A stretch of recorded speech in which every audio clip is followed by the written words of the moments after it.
What is the connection between Adolf Hitler, a small East Texas town, and the smell of rotten eggs? Thursday, March 18, 1937, started out as just another day for the New London Wildcats. Even though New London was just a small rural community, one can say that it had escaped the Great Depression due to the immense wealth of the East Texas oil fields. Oil was so central to the identity of this town that they chose a wildcat as their school mascot to reflect the wildcatters that rushed the town in hopes of an oil boom. With the benefit of this valuable natural resource, a new school was built, one of the most impressive around, because at this time, this school district was one of the richest in the country. During the building process, originally, it was planned to heat the school through a steam boiler system, but plans were changed to install 72 gas heaters throughout the school. In 1937, the school saved money by canceling their natural gas contract and had non-certified individuals install a tap into a residue gas line. This was quite common in the area because the natural gas extracted with the oil was considered a waste product, so most oil companies did not bother people who did this. On March 18, 1937, the New London School was operating as normal. It was the last period of the day, and nearby the high school and middle school, the elementary students was performing a Mexican hat dance in the gymnasium. In the high school and middle school building, Bill Thompson, a 5th grader, had a crush. So he talked a classmate into switching seats so he could talk to the girl during the final moments of the period. The principal, Mr. Wagner, set out to walk over to his office from the gymnasium, but he noticed a student who was crying, so he stopped to comfort her. Another student, Bill Grieg, was in study hall, but he was called to empty the trash, so he was able to step outside early, leaving behind him 65 other students in class. Down in the basement in the manual training room, the shop teacher had a particularly pesky sander he nicknamed Sparky. What none of the other teachers, administration, nor students knew was that the natural gas line had a faulty connector, which was causing the natural gas to leak. And this leak became a ticking time bomb for one of the most tragic days in American history. The leak slowly filled up a 254 by 56 foot crawl space, which varied between 2 to 6 feet in depth. Above the crawl space sat an 8-inch thick concrete slab.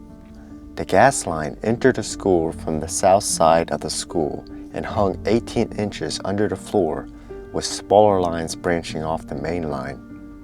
No one quite knows how long the leak had been going on, but there were students who had complained about headaches prior to the explosion, which no one gave much thought to.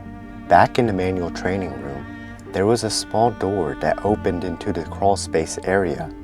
In that same room was the student John Dial busy making a cabinet.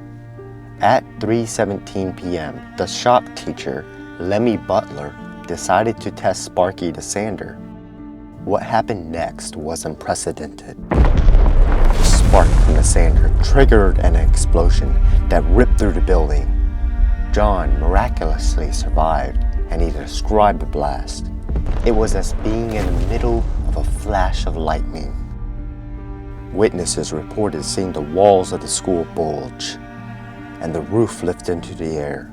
The 8-inch concrete slab rocketed upwards through the school, causing massive destruction.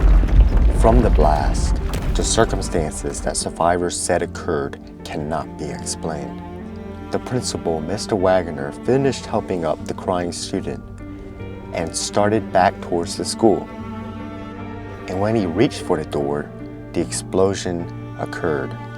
He was viciously thrown down, but his life was likely spared because he was not in his office at the time. Bill Thompson, who had switched places with the other student, survived the blast, but the student he switched with did not. Tragically, all 65 students that Bill had left in the study hall did not make it out alive.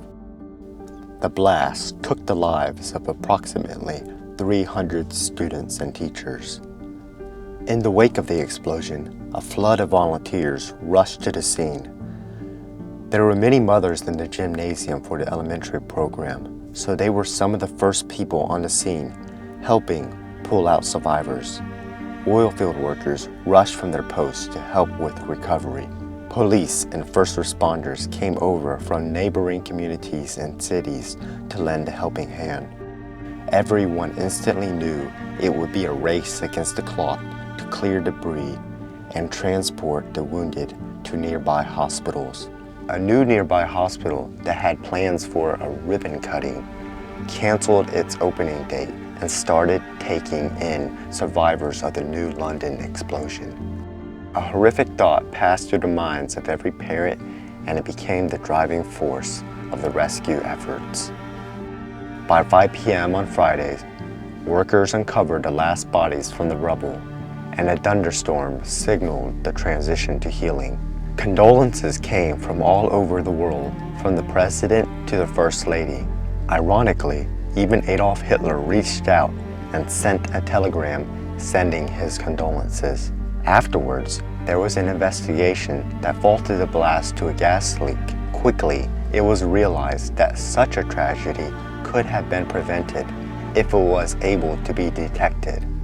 So the Texas Railroad Commission ordered that natural gas for domestic and industrial use had to be odorized. Shortly, the Peerless Type M odorizer was invented. This device's purpose is to inject a pungent odor into the gas flowing through it, such as the smell of sulfur, which smells like rotten eggs. In 1992, the importance of this device was recognized by the American Society of Mechanical Engineers as a National Historical Mechanical Engineering Landmark. It was a long road, and many survivors did not like to talk about it. For many, the town held a memory too bitter to live in. So they left the little East Texas town to start a life where they didn't have to be daily reminded of that fateful day.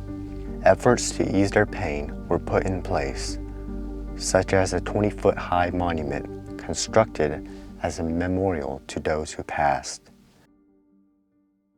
The streets were now quieter as the chirps of the cricket filled the air, and the wells hummed what seemed like a quieter song. But for others, New London was the only home they knew, so they held on to each other for the love and support they would need in the coming years to rebuild.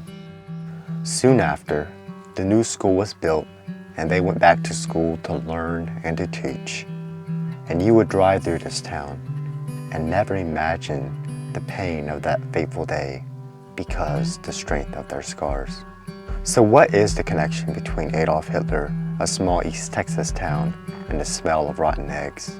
A tragedy in New London, Texas, overshadowed by a war. A day in which Adolf Hitler would ironically send his condolences. A day that resulted in rotten egg-like odorant being added to natural gas. A solution that has saved an incalculable amount of lives. The New London Museum wasn't just a mark off our bucket list. It was a reminder to appreciate every day as a gift from God. We want to send our condolences to the victims of this tragic day and honor the selfless heroes that acted in time of need.